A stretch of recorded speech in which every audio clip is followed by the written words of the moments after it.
The Lost Army. In 525 BC, King Cambyses II of Persia stood before his mighty army, determined to conquer the Siwa oases and destroy the Temple of Amun. It wasn't just a military mission, it was a challenge to the Egyptian priests, who claimed he was not the rightful ruler of Egypt.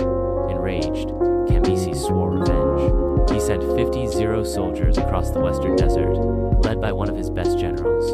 The journey began smoothly, the sun scorching the sand by day, the cold biting their skin by night.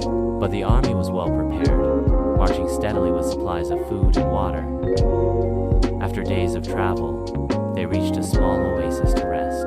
That night, some soldiers whispered of dark figures moving in the distant shadowy forms with no faces, watching from the dunes.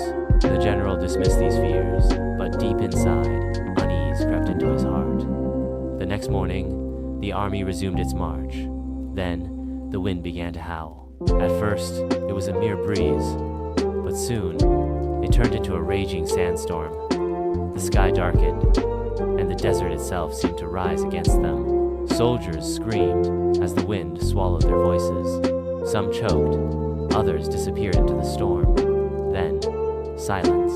Days passed, and the army never reached Siwa. No survivors, no messengers, nothing. It was as if the earth had swallowed them whole. When the people of Siwa heard of this, they claimed Amun had struck back, his divine wrath burying the invaders beneath the sands.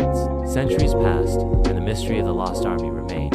In 2009, a team of archaeologists claimed to have found scattered bones and skulls buried deep in the desert. But were they really the remains of Cambyses' soldiers? Or was the curse still keeping the truth hidden? No one knows. Somewhere beneath the endless dunes, the lost army waits its secret buried in the sands of time.